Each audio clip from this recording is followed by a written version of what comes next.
Hello, and welcome to my channel, or welcome back. In today's video, I'm going to discuss the role of sexuality in the creative process, as well as my theories on male and female relations.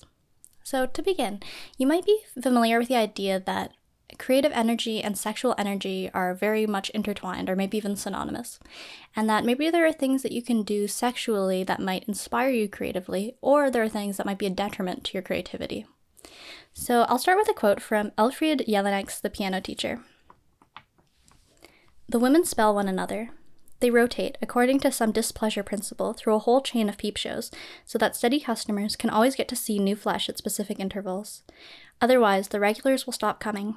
After all, they bring good money here and insert it, coin for coin, into an insatiably gaping slot. Just when things are getting hot, another coin has to go in. One hand inserts, the other senselessly pumps and dumps the virile strength. At home, the man eats enough for 3 people, and here he heedlessly scatters his energy to the winds." So I think that the reason that this quote resonates with me is this idea of scattering your energy to the winds. So through sexuality, and a specific sort of sexuality that could be associated with pornography or sex addictions or dating apps and that sort of thing, is that you're actually giving away your creative energy and giving away your passions. And I know that as a common counterexample, people might cite a painter like Klimt, who very notoriously had a very active sex life. But I think that there's a way to do it in which sexuality and your sexual partners can be a muse for you, and that this can actually feed your creativity and your creative practice. But I think that in the majority of cases of people, especially starting out in their artistic careers, is that they may be not consciously transmuting this sexual energy into a creative energy, but they might just be heedlessly throwing it away. And so this would be my advice, or perhaps my philosophy, is that sex should be something very mindful, careful, and considered, and especially if you are thinking of it as some sort of energy to be preserved or to be strengthened, to be very mindful of choosing your partners, or just like not getting into this, I think like it's very easy to get into this habit of considering sex as like maybe not very important. And so you just kind of do it as something maybe like the physical activity, and like, okay, yes, it is like healthy. And I'm not saying you should become sexually repressed and entirely celibate, but I think that there's a way to find balance in your life, and like particularly if you are an artist, right? So I feel like, you know, if you want to choose celibacy or if you want to choose like whorishness, I think it's okay. Like I think either extremes are good, but I think that if you really do want to like balance this energy, there's like this in between. And I think that I would argue for monogamy, or at least sexual exclusivity, for pragmatic reasons of sexual health, sexual satisfaction, and like not catching venereal diseases. So that is my thoughts on that. And obviously I think I would exercise some judgment towards a current culture of sex, and as Baudrillard says, like the ritual aspects of seduction, as opposed to the capitalistic sort of process of sex and reproduction, wherein seduction can really much inspire you, inspire your artworks, and bring this muse-like quality. Whereas sex is almost like this base, carnal sort of expulsion of these energies that couldn't be directed towards your art when you've expelled them in this way. All right, and now my thoughts on male and female relations. And this will probably tie back, and maybe we'll like loop back around, okay? So I'm sure you've heard the common phrase that men and women can't be friends. But okay, I'm here to refute this, okay? So I think every person, right? Male, female, non-binary, and like when I use these terms, like I know some people get a little up in arms about like feminine energy. That sounds kind of turfy. Like, no, when you're talking about feminine energy or women in a spiritual sense, like this obviously includes trans women, like obviously. So, you know, each person, like no matter what their gender is, they contain a balance of feminine and masculine energy within them. And then like when you think about the concept of like non-binary or androgynousness, this is like representing the balanced aspect of these two energies. But when you see men and women in the world, they are representing the expression of like a masculine or a feminine energy from their physical presence. Like the physical image of them is the symbol. So like people are sex symbols in this way of that, like a beautiful woman is the sex symbol of femininity. But that is not to say that this person is just like a feminine person if they happen to be a beautiful woman, like that they are exclusively feminine, because no, like within them is that balance of feminine and masculine energies that allows them to do beautiful things in the world. So when you see together a man and a woman, beyond any sort of cultural or social aspects of like what this relationship may entail or like contractual elements to it, of like looking at it simply from the symbolic perspective of like the union of masculine and feminine.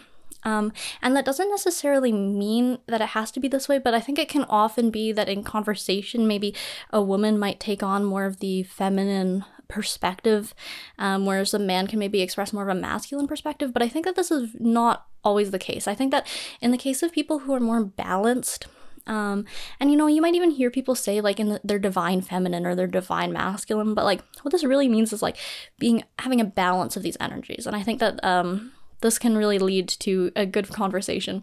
But just like looking at it externally from this perspective of symbols. So like if you think about a symbol of like maybe something that you have a tattoo of, or like maybe a poster you put up on your wall. So like, for example, for me, I have like the poster of the butterfly on my wall. And like when I see this, right, you know, obviously you could say, oh, yes, you know, the butterfly is so pretty. Okay, this is on one level. But then on another level, it's a symbolic thing that reminds me of like metamorphosis, of transformation, and then also to me the butterfly represents duality, so like the wings folding in and separating, and then this aspect of like, yes, like the feminine and masculine, or just like any sort of divided dark and light, those sort of energies divided, right? So in a sense, you have a symbol in your physical environment that reminds you of something on a psychic level. So I think that when it comes to a male and female relationship, right, to not look at it as like this like literal social condition of like a man and a woman, but to look at it from like the spiritual sense, or like the symbolic sense. Okay, hopefully that made like a little bit of sense. I know I'm not the most eloquent in expressing some of these ideas, but like visually in my head it makes sense. So hopefully you got a little bit of that. And then maybe a little bit on like animus possession. Yeah, this is the personal update. So basically I have been preparing for this art market that it's actually like counting down, you know, it's in about a week or so. It's actually my first art market, so I'm very excited for this event, but I also feel very underprepared. Like I'm kind of worried about having enough things to sell and just like having everything set up like on an administrative level, and like having travel plans to get there, and just like being prepared to exist on the day of and do all this.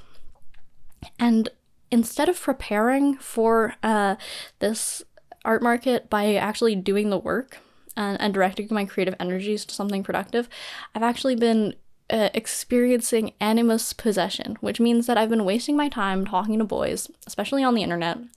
And you know, it's kind of like dumb because you like look at it from this perspective of like, no, I understand exactly what's happening to me. And that I know that like if I directed myself towards this creative project, then I would lessen the anxiety. But then it is like this inner voice. And like, if you know anything about the animus, like you know that it's connected to this sort of critical inner voice that maybe you've picked up, like, you know, you could personify it maybe if you had a very critical mother. Like I feel like in my case, it almost sounds like that voice of this very like, yes, this inner judging critical voice that's like maybe calling you lazy or like incompetent or that sort of thing. So when I'm in this pressured scenario of like needing to meet this deadline and get my work done, that is when the animus comes out. And so then the most like effective way to exercise this energy is to not like give into it and like wallow in it, but to actually direct it towards like a creative active process, which would be like making art and getting these like administrative tasks done that I need to do. But there's something in this process that makes it so easy to just like think that the answer is to like spend time around men, which is just like it's dumb, right? Because it's like I realize it, but I still do it. So if you're experiencing any sort of issues relating to animus or anima, possession or projection, just know that I understand it, and that the solution is to lock in and just do the art and like just forget about it, okay? Because if you start thinking too much, this then feeds that whole process, and yeah. All right, let's wrap it up with a few final thoughts.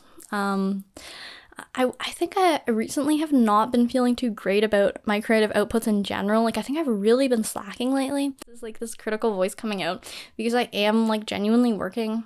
And like this feeling of like procrastination, of like understanding what it means, because I think that the people who I've met who most often use the term procrastination or call themselves lazy are actually the people who have the most creative output that I've witnessed.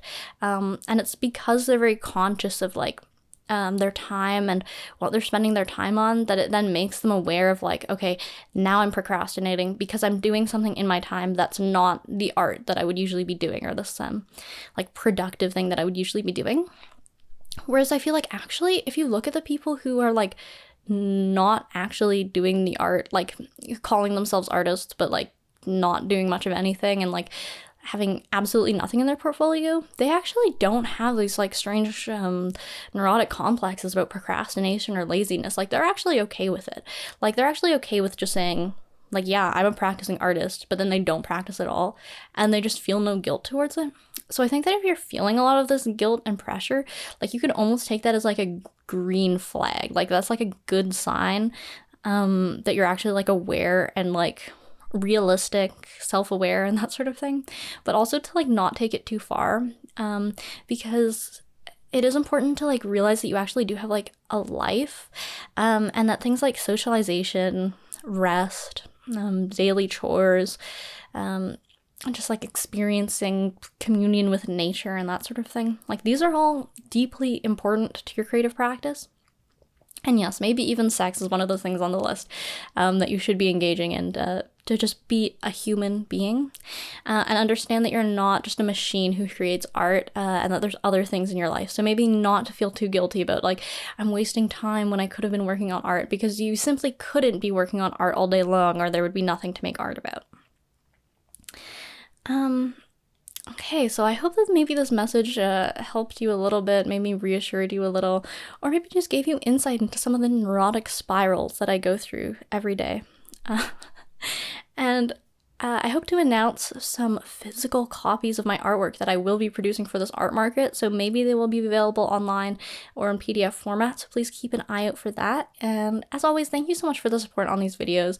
I know I'm not always the most consistent in uploading recently, but I am trying to get locked in as the sun fades away and the winter months approach, and I know that I'll have plenty of free time to be making YouTube videos. Well, anyway, thank you so much for watching, and I hope to see you in the next one.